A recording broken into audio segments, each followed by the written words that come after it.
child sexual exploitation, or more commonly referred to, you'll see in papers or the media as CSE, is either contact or non-contact sexual abuse of children or young people.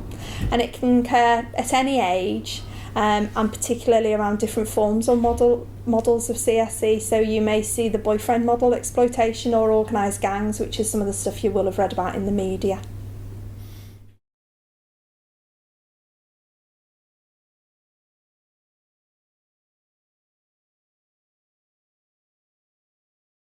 It can affect children and young people in a variety of means. I mean, they will initially present maybe at health services, such as GP practices, walk-in centres, sexual health services, or unplanned care or accident and emergency units. And this is where health professionals really need to be looking for signs and symptoms of abuse. So often young people may be self-harming, drug and alcohol abuse, sexual behaviour, inappropriate sexual behaviour for age appropriateness. And they may also be suicidal thoughts or tendencies. They may also actually disclose that they are being sexually abused, although that is quite rare, but they may give some signs and indicators to frontline staff that something quite isn't right with what's happening in their lives.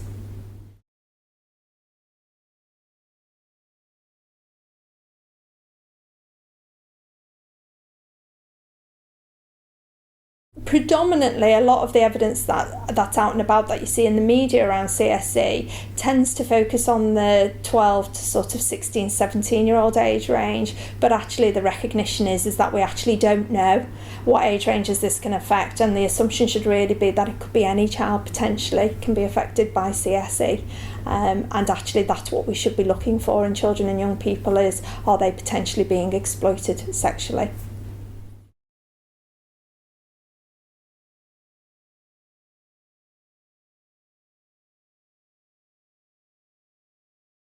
I think for a lot of health professionals, this is something relatively new for them to start to think about in the field of safeguarding, although the recognition should be that CSE has been around for a very long time.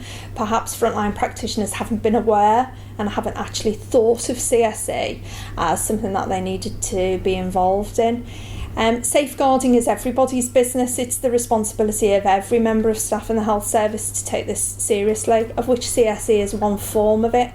I think the issue for me around CSE is that it potentially affects every child or young person and at any age.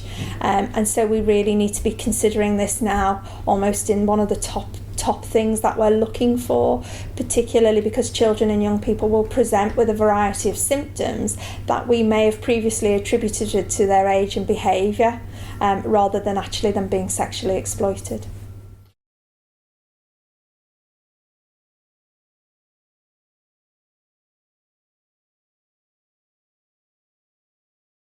As with any safeguarding issue, a multi-agency approach is the most appropriate and most effective way forward. Safeguarding is very much like a jigsaw puzzle. Each agency holds a bit of the jigsaw puzzle, and actually when we bring it together we see the bigger picture.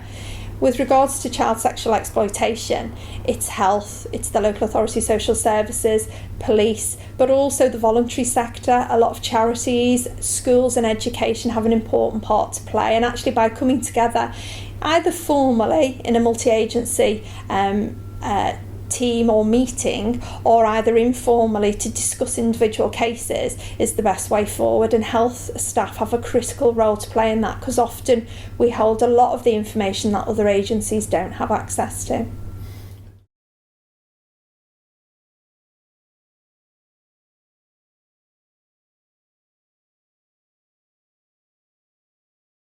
I'm currently the chair of NHS England's CSE subgroup, which reports into the National Safeguarding Group, and what we're looking at and starting to see are different models emerging across national pictures.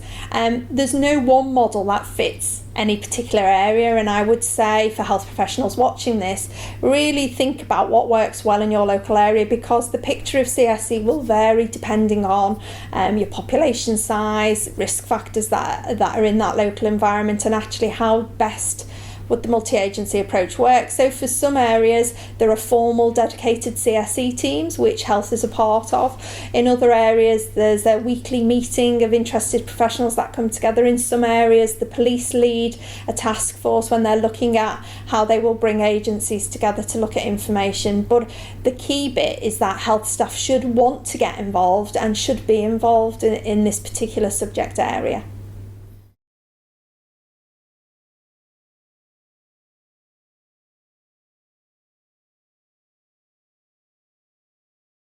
I think what we're seeing now is health staff really truly appreciating that CSE is out there, that it is a real safeguarding issue for children and young people, and that they really need to start to listen to children and young people, either by the signs and symptoms we've talked about and the behaviours they may be expressing, or even if they disclose potentially abuse, what are those frontline staff going to do about it? And that's the bit that they need to start to think about. So in various areas now, many areas will have CSE risk screening tools, particularly in sexual health services or unplanned care services. It's the duty of those staff really to start to ask the difficult questions in a sensitive way, but really to start to work with children and young people to ascertain what's actually going on in their lives.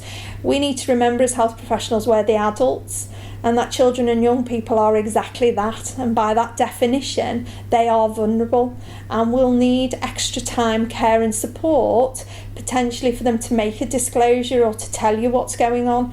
So you've really got to be committed and into it for the long haul, but actually by identifying a child or young person who's either at risk of CSE or subject to CSE, you can make a massive positive impact on their life. So it's critical that the education and training is there for those staff, the risk assessment and support tools, that they seek advice and support from their safeguarding named nurse or professional, and actually they act on those concerns, that inner feeling of something's not quite right, and that it is their responsibility to do something about it.